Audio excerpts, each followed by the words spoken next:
Welcome back to the Real News Network. I'm Paul Jay. Welcome back to Reality Asserts Itself. We're continuing our series of discussions about Venezuela. So now joining us again in the studio is Edgardo Lender. He's a sociologist and professor at the Central University of Venezuela. He was one of the main organizers of the World Social Forum 2006 that took place in Caracas. He's a well-known supporter and critic of the Venezuelan Revolution under former President Hugo Chavez. And he did his MA and PhD at Harvard.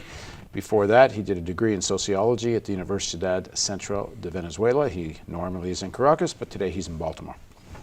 So thanks for joining us again. Thanks, Paul.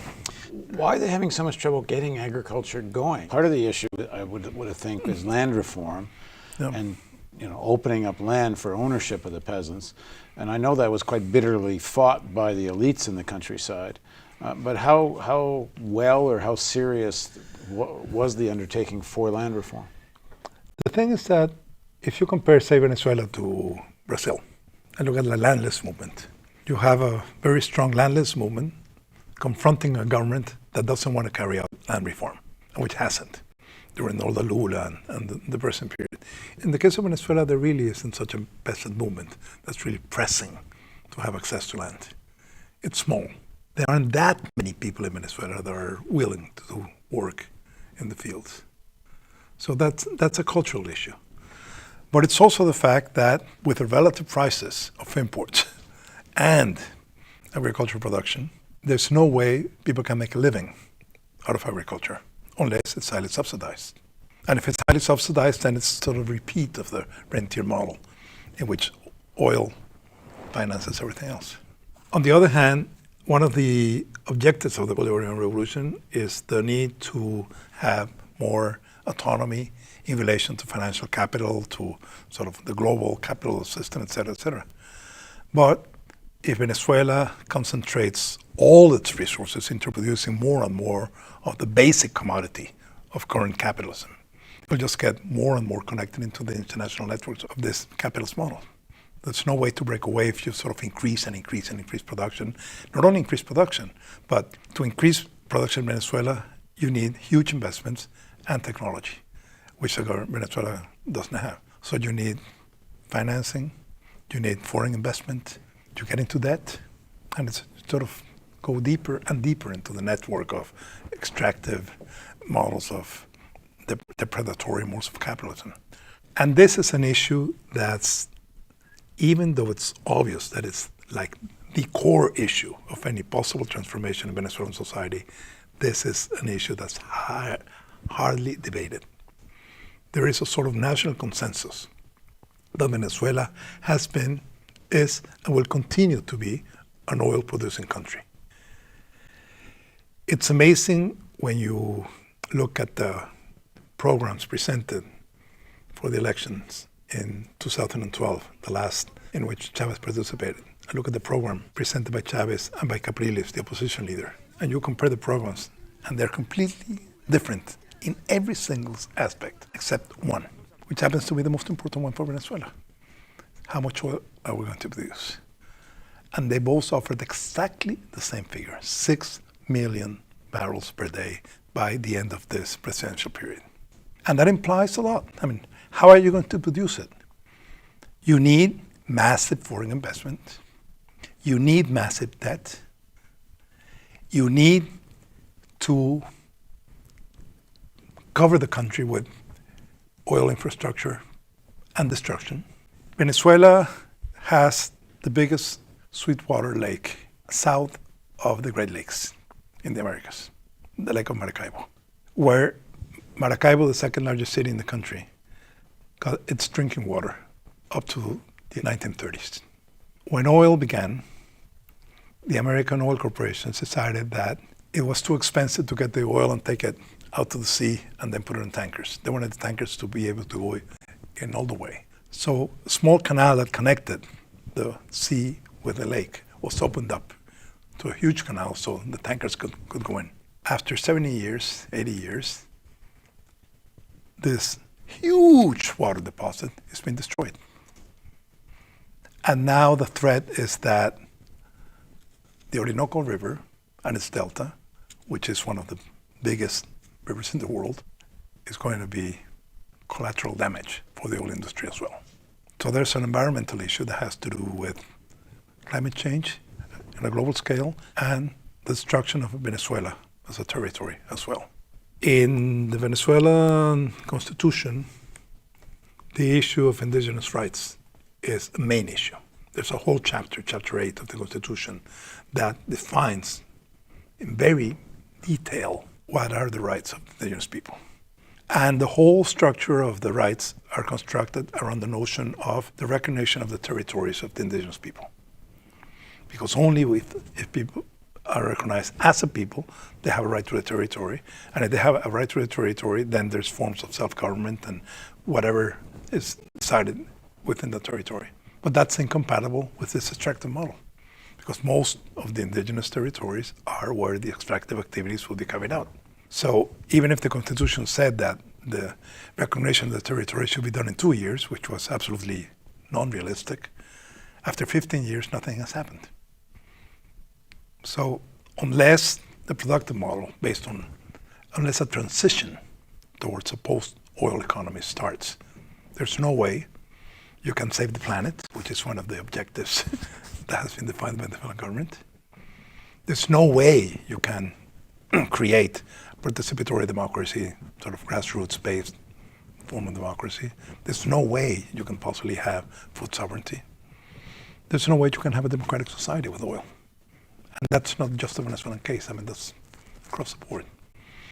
So what that can't be. I mean, you can't expect anybody to become a candidate and say, we'll stop producing oil day after my election. So what does an alternative plan look like?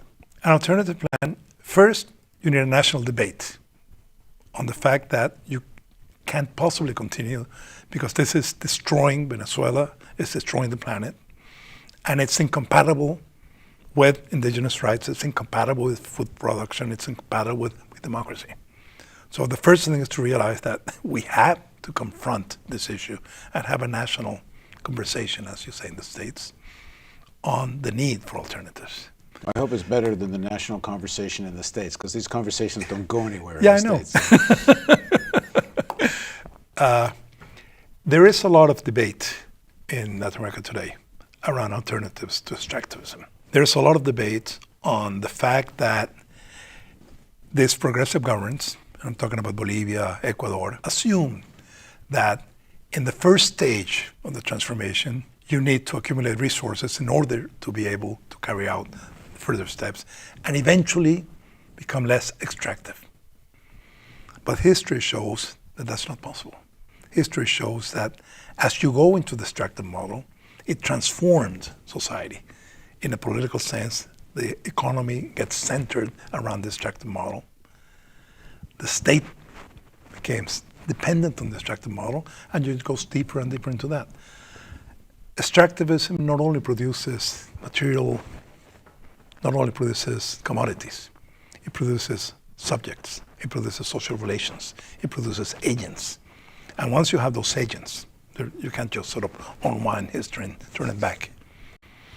So what are the alternatives? If you look at the current Latin American struggles, popular movements, a huge proportion, I wouldn't know what percentage, but a huge proportion, certainly the great majority of struggles, have to do with the environment in some way or another. The struggles against fracking in Neuquén in Argentina, against hydroelectric dams in Brazil, against the huge exploitation processes in Presal in Brazil, et cetera, et cetera. And people are arguing that there's other ways. I mean, in the case of, say, Belo Monte, big dam in the middle of the Amazon, since it's so flat, if you want to have a hydroelectric dam, you have to have a huge amount of water backing up because it's so flat. And so, the waterfall is not going to be very, very large. So it occupies an enormous amount of territory. And what's the purpose of that electricity? The mining industry. For what? For China. So it's, the whole connection. The impact of Chinese growth on Latin America over the last decade, the last 2 decades, say, has been tremendous. So that's, I think, a topic we're going to park and we're going to do in future interviews, the role of China. Okay. But a little more what the alternative looks like. I mean, does one way or the other, something's going to have to fund an alternative economy if you're going to diversify the economy. Yeah. So you're going to have to use the income from extractive industries to fund the transformation or the diversification. Is what you're saying that there just hasn't really been a plan to do that, or it hasn't been executed on? There hasn't been a plan. In the case of Venezuela, that's a non-issue. In the case of Ecuador, for instance, the National Development Plan has different stages. In the first stage, you have to go deeper into extractivism in order to accumulate the resources that will allow for the following stages. In the case of Ecuador, for instance, it's a fact that Ecuador was never a mining country, and now it's becoming a big mining country.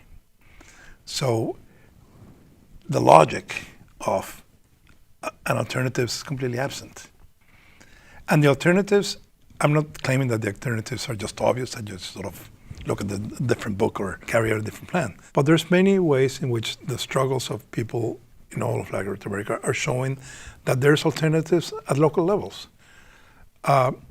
There's a wonderful case in a valley called Intac in Ecuador, where the Mitsubishi company discovered that there were huge deposits of copper.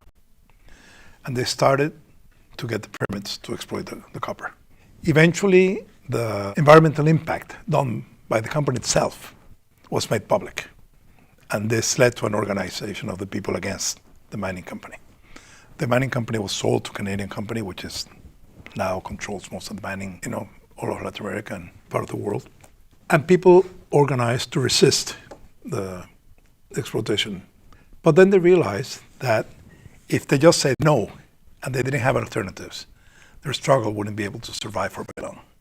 So they started to explore in their valley, what are the options? What type of tourism is possible? What type of cattle raising is possible? What type of fishing is possible? What type of small scale, and what type of fair trade coffee, etc. So they started to work on different areas to show that it is actually possible to be more productive than just producing copper without the environmental destruction, keeping the communities, making the communities stronger than they were before. And I mean, the sort of thing is happening at different levels all over the place in Latin America, in which alternatives are being constructed locally. But they aren't in the vision, in the radar screen of national governments. But take the issue of food sovereignty, and right now, the current crisis in Venezuela, food shortages is one of the things that's causing the crisis. How do you develop, how do you get to food sovereignty and agriculture? I mean, you can't just say we're not going to produce oil so that it costs less to produce domestically than import. I mean, this gets into fairly complicated questions of exchange rates and other things, doesn't it? It gets into complicated questions, but the thing is that since it's so absolutely obvious that you need a transition to a post-oil economy, even if you don't look at Venezuela at all, the role of, producing 6 million barrels per day in terms of its impact on the environment, it's obviously not possible. So the challenge of what would be a post-oil Venezuelan economy or post-Venezuelan society has to be confronted, and it's not being confronted. What are the possibilities? That would be part of the challenge. It's obvious that this is like a sort of a continued chain in which a lot of enterprises in Venezuela have been nationalized in this idea that it's dominant in the government, according to which socialism is state control. A lot of companies have been renamed as socialist enterprises. And soon after that, they begin to produce deficits. So they are financed by oil revenue. And so the need for oil revenue sort of increases and increases and increases. And the current crisis has to do especially with that, with the fact that the state is overextended in its expenditure, not only social subsidies and importing of food, but the whole economy becomes more and more dependent on subsidies to survive. As such, it was announced this week that the government got into negotiations with the industrial big-scale rice producers. And so they fix the price of subsidy per kilo. And they will only plant rice if they had a subsidy guaranteed. But that's the way it extends more and more to the whole economy. But there's no oil income that can possibly finance that ever-expanding demand for subsidies across the board. Okay, the next segment of our interview, we're going to talk about one of the other major issues facing Venezuelan society, and that's the issue of crime. So please join us for the continuation of Reality Asserts Itself on the Real News Network with Edgardo Lender.